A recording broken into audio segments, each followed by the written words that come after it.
हाँ जी, नमस्कार, स्वागत और अभिनंदन आप सभी का। ऐसा उम्मीद है आप सब मस्त हैं और अपनी तैयारी में व्यस्त हैं। आइए शुरू करते हैं आज का हमारा सेशन। जैसा आप सबको विदित ही है कि सेकंड ग्रेड के पेपर चलने हैं, तो उन्हीं पेपरों का हम कर रहे हैं सॉल्यूशन। लीजिए, ये रहा आज के हमारे सेशन का पहला क्वेश्चन। क्या पूछा जा रहा है देखिएगा। पूछा जा रहा है आपके सामने कि राजस्थान में पाई जाने वाली भेड़ों के नस्लों के सही समूह की पहचान कीजिए। मतलब आपके सामने जो है चार ऑप्शनों के अंदर भेड़ों की नस्लों से संबंधित जानकारी दे रखी है, लेकिन कौन सा समूह जो है वो बिल्कुल सही है, बस उसकी पहचान करनी है। लीजिए, पहला ऑप्शन क्या कह रहा है देखिए।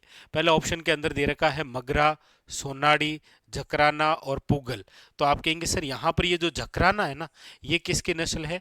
तो आप कहेंगे सर ये है बकरी की। तो ऑप्शन नंबर एक तो नहीं होगा। फिर है आपके सामने दूसरे में देखिए राठी। राठी आप सब जानते हैं कि सर ये तो राजस्थान की कामधेनु है, यानी कि गाय की नस्ल है। ये भी ऑप्शन नहीं होगा। उसके बाद में फिर देखो मगरा, सोनाड़ी, नाली, बर्बरी। ये जो बर्बरी या बारबरी जो हम पढ़ते हैं, ये भी किसकी नस्ल है? याद रखिएगा, बकरी की। तो फिर ऑप्शन बचा कौन सा? देखिए मगरा, सोनाड़ी, नाली और पुंगल। यानी कि ऑप्शन नंबर जो है वो क्या है आपके सामने? 4 is A correct answer. Rajasthan में पाई जाने वाली आपकी भेड़ों की नस्लों का सही समूह जो है वह है मगरा, सोनाड़ी, नाली और कौन सी? पूगल। ऑप्शन नंबर क्या हो जाएगा? 4। अगला अगला है आपके सामने, देखिए क्या पूछा जा रहा है। पूछा जा रहा है कि निम्नलिखित में से कौन सी गेहूं की संकरित किस्म नहीं है? गेहूं की कौन सी जो किस्म है वो नहीं है। पूछा जा रहा है निम्नलिखित में से कौन सी गेहूं की संकरित जो है वो किस्म नहीं है। इससे पहले हमने पढ़ा था कि आपके माही धवल और माही जो है कंचन आया था, और ये आप सब जानते हैं किसकी किस्में हैं? तो आप कहेंगे सर मक्का की। यहाँ पर पूछा जा रहा है कौन सी जो किस्म है वो गेहूं की नहीं है। गेहूं की नहीं है। तो ऑप्शन है देखो मंगला है, सोनालिका है, RHB आपके 30 है, और चंबल जो है वो 65 है। तो आप कहेंगे सर यहाँ पर जो है ये जो दे रखा है RHB 30, ये बाजरे की किस्म है। किसकी है? बाजरे की, याद रखिएगा। ठीक है, ऑप्शन नंबर यहाँ पर जो है वो हो जाएगा आपके सामने 3। अगला अगला क्या कह रहा है देखिएगा। अगला आपके सामने पूछा जा रहा है कि कोपेन जलवायु वर्गीकरण के अनुसार निम्नलिखित में से किस जिला समूह में AW प्रकार की जो है वो जलवायु पाई जाती है? AW प्रकार की जलवायु जो है वो पाई जाती है।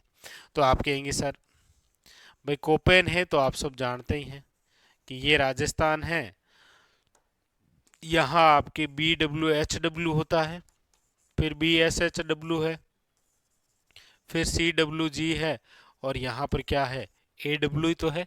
तो AW देखो भीलवाड़ा टोंक, आप कहेंगे नहीं सर। भरतपुर धौलपुर नहीं, जालोर सिरोही नहीं, डूंगरपुर और कौन सा? बांसवाड़ा। ऑप्शन नंबर जो है वो कौन सा हो जाएगा? 4 इज ए करेक्ट आंसर। अगला अगला आपके सामने क्या कह रहा है देखिए।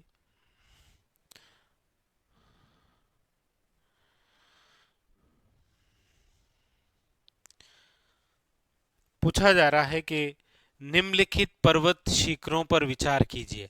आपके सामने कुछ पर्वत शिखर दे रखे हैं, और आपको ये पहचान करना है कि कौन से जो है वो 1000 मीटर से अधिक ऊंचाई वाले हैं। मतलब चार पर्वत शिखर दे रखे हैं, आपको पहचानना है इनमें से कौन से जो हैं वो आपके 1000 मीटर से अधिक ऊंचाई वाले हैं। तो देखो कुंभलगढ़। कुंभलगढ़ की ऊंचाई जो है वो कितनी है? 1224 मीटर। सज्जनगढ़ की आप बात करेंगे तो 938 मीटर। लीलागढ़ जो है वो 874 मीटर। और रघुनाथगढ़ जो है वो आप सब जानते हैं 1055 मीटर। तो ये आपके सामने है। अब यहाँ पर पूछा गया ऐसा कौन से पर्वत शिखर है जो 1000 से अधिक है? तो आप कहेंगे सर वो कुंभलगढ़ और कौन सा है? रघुनाथगढ़। ए और सी। ए और सी आप कहेंगे सर ऑप्शन नंबर 4 में जो है वो आपके करेक्ट आंसर है। ऑप्शन नंबर जो है वो क्या है? 4। अगला अगला देखिए क्या पूछा जा रहा है। अगला है आपके सामने, अगला पूछा जा रहा है, अगला है कि निम्नलिखित में से कौन सी नदियां जो है वो कच्छ के रण में अपना जल विसर्जित करती है। देखिए यहां पर है कच्छ कारण। कच्छ कारण का मतलब किसका भाग है? अरब सागर का। अरब सागर। और यहां पर देखिए अरब सागर के अंदर देखिए ऑप्शन में दे रखा है पश्चिम बनास, माही, लूनी, पश्चिम बनास, साबरमती, लूनी, लूनी और माही। आप कहेंगे सर यहां पर तो ये चारों ही ऑप्शन में अरब सागर में, लेकिन आपको पता है कि अरब सागर जो है वो आपके दो भागों में है। भाई अरब सागर का जो ऊपरी भाग है वो तो कहलाता है कच्छ कारण, और अरब सागर का जो नीचे वाला भाग है वो है आपके खंबात की खाड़ी। अब खंबात की जो खाड़ी है इसमें जाकर विलय होने वाली दो नदियां हैं, कौन सी? माही और साबरमती। और कच्छ के रण में भी विलय होने वाली दो ही नदियां हैं, एक तो लूनी है और एक कौन सी है? याद रखिएगा पश्चिम बनास। तो यहां पर जो आपसे पूछा भी गया है वो कौन सा गया है?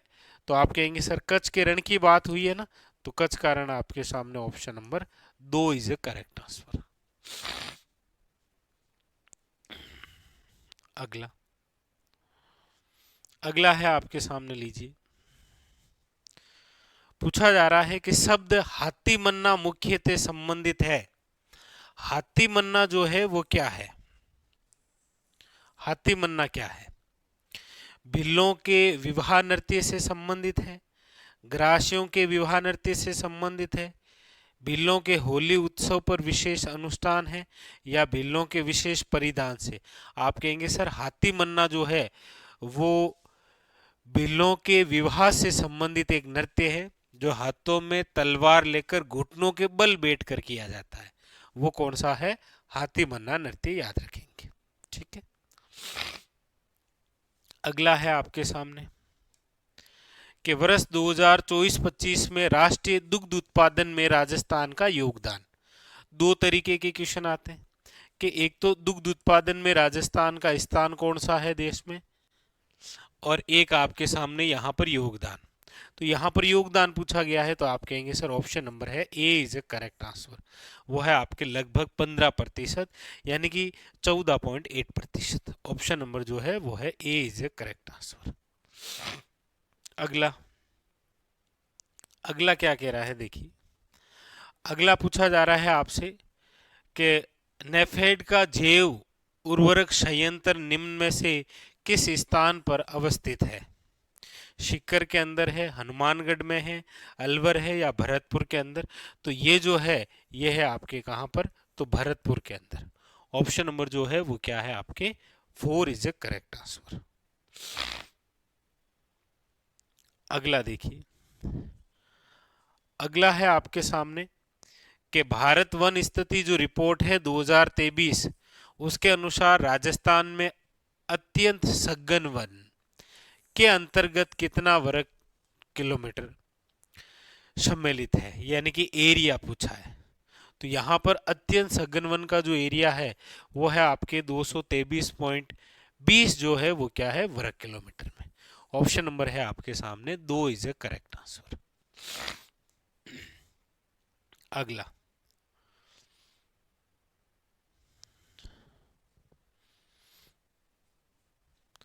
अगला क्या कह रहा है देखिए। अगला है जनगणना 2011 के अनुसार राजस्थान की कुल जनसंख्या में ग्रामीण तथा नगरीय जनसंख्या का प्रतिशत कितना है? यानी राजस्थान की जो कुल जनसंख्या है 6, 85, 48, 43, 7, यानी 6.85 करोड़, इसमें से कितने प्रतिशत जो है वो ग्रामीण है? तो आप कहेंगे सर 75.10%, और नगरीय जो है वो कितने हैं? 24.90%। यानी ऑप्शन नंबर जो है वो क्या है आपके सामने? 2 इज ए करेक्ट आंसर। आगे,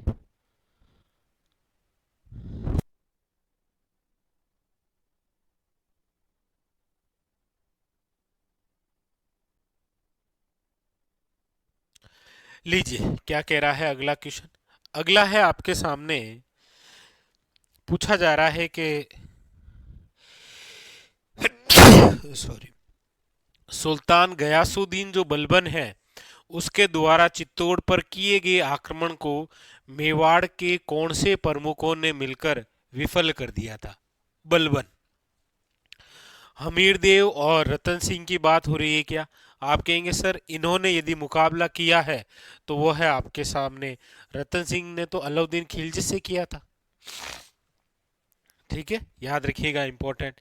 कुंभा एवं सांगा है यहाँ पर, तो आप कहेंगे सर कुंभा और सांगा की यदि हम बात करेंगे तो आप सब जानते हैं कि सांगा जो है इन्होंने तो किससे युद्ध किया था, बाबर से किया था। फिर है उदय सिंह और प्रताप। आपके सामने ऑप्शन नंबर जो है वो 4 इज अ करेक्ट आंसर है। कौन कौन सा? जेतर सिंह है, तेज सिंह है और कौन है? शमर सिंह है, याद रखिएगा, ऑप्शन नंबर 4। अगला है हल्दी घाटी के युद्ध में महाराणा प्रताप की सेना जो है हरावल दस्ते की कमान किसने संभाली थी? यानी कि आप सब जानते हैं कि महाराणा प्रताप की जो सेना है उसमें एक भाग है आपके हरावल सेना का और एक भाग जो है वो है आपकी चंद्रावल सेना का, याद रखिएगा। हरावल सेना का मतलब होता है सबसे आगे वाली सेना और चंद्रावल सेना का मतलब है पीछे भी है, लेकिन ये हरावल के बजाय क्या है, बड़ी सेना है चंद्रावल। तो हरावल सेना का जो प्रमुख है वो तो किसने किया था, याद रखिएगा, हकीम खां सूर ने। और चंद्रावल सेना का प्रमुख कौन था, याद रखिएगा, राणा पूंजा भील। और बाकी आप जानते हैं हरावल सेना में रहने का जो अधिकार है वो किनको था, सलूम्बर के चुंडावतों को। तो यहां पर तो हालांकि इतना ही पूछा गया है, तो ऑप्शन नंबर जो है वो क्या हो जाएगा, हकीम का सूर। अगला अगला है आपके सामने,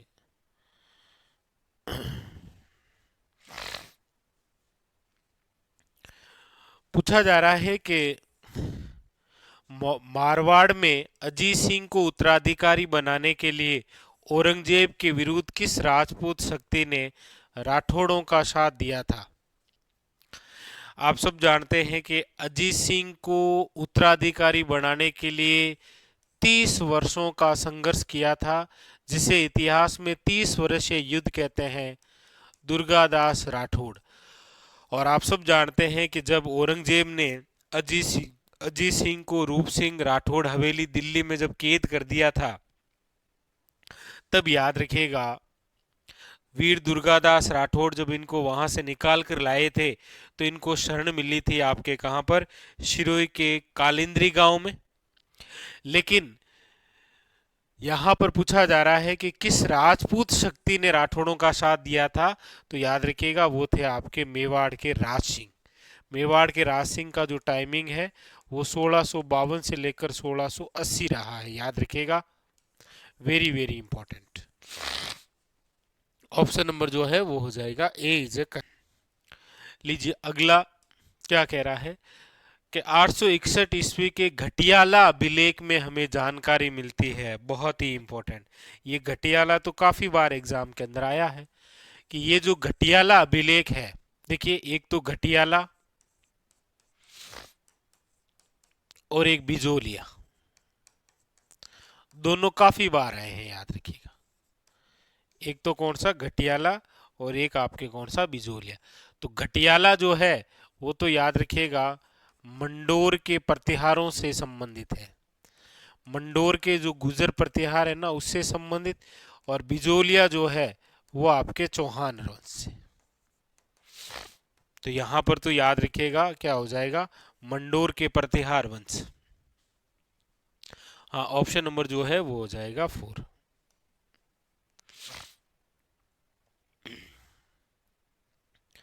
अगला देखिए क्या कह रहा है। अगला पूछा जा रहा है आपसे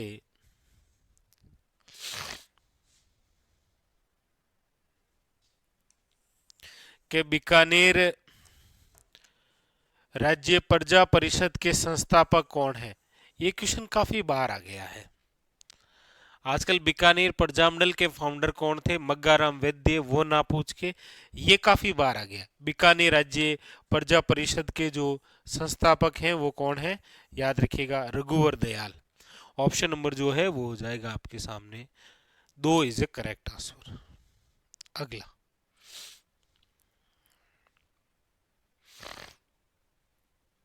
अगला है आपके सामने, देखिए क्या पूछा जा रहा है।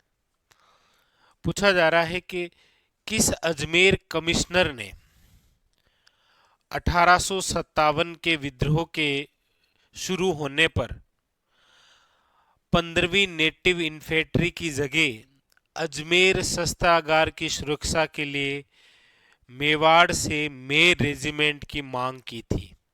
ये व्यक्ति कौन थे, कर्नल डिक्सन थे, मेजर मॉरिसन थे, अबोर्ड थे, या फिर पैट्रिक लॉरेंस थे। तो आप कहेंगे सर इन सब को हम पढ़ते हैं, तो सीधा है यहाँ पर पूछा जा रहा है कि किस अजमेर कमिश्नर ने, तो यहाँ पर ऑप्शन नंबर जो है वो क्या हो जाएगा, ए इज करेक्ट आंसर, वो है आपके कर्नल डिक्सन।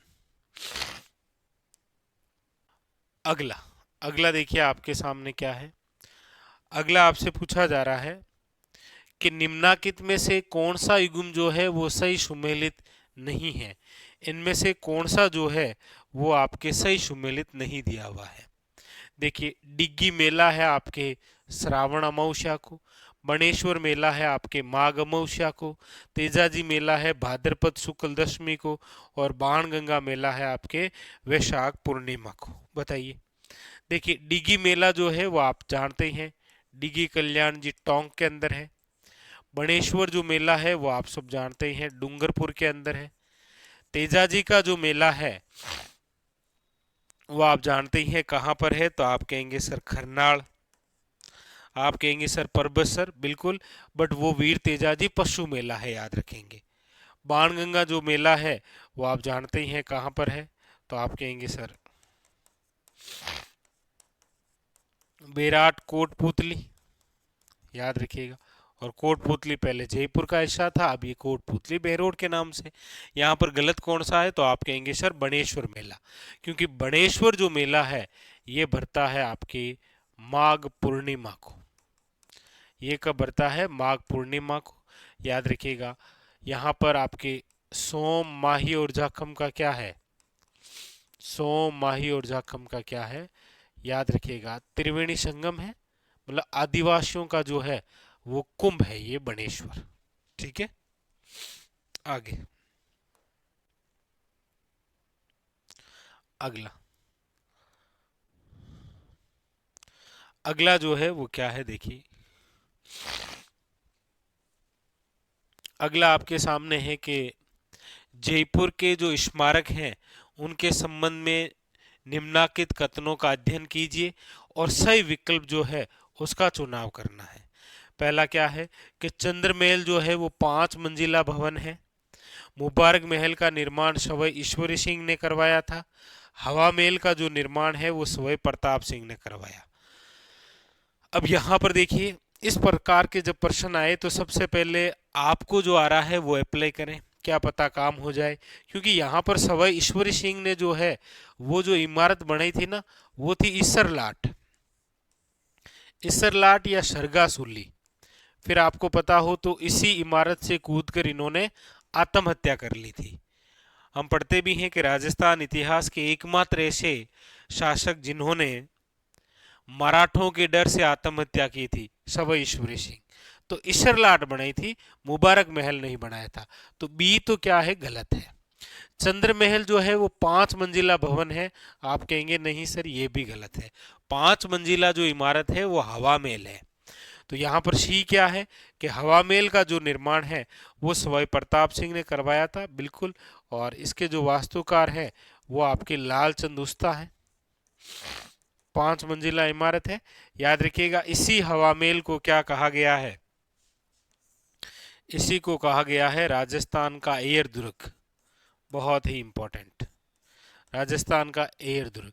तो यहाँ पर केवल और केवल क्या है, सी, याद रखिएगा। और वैसे भी देखेंगे तो इस प्रकार के क्वेश्चन आए तो देखिए, मुबारक महल का निर्माण स्व ईश्वरी सिंह ने नहीं करवाया, बी गलत है। तो बी जिस जिस ऑप्शन में है ना, वो सारा ही ऑप्शन गलत हो गया। ऑप्शन बचा ही केवल एक ही है, कौन सा? 4। ठीक है।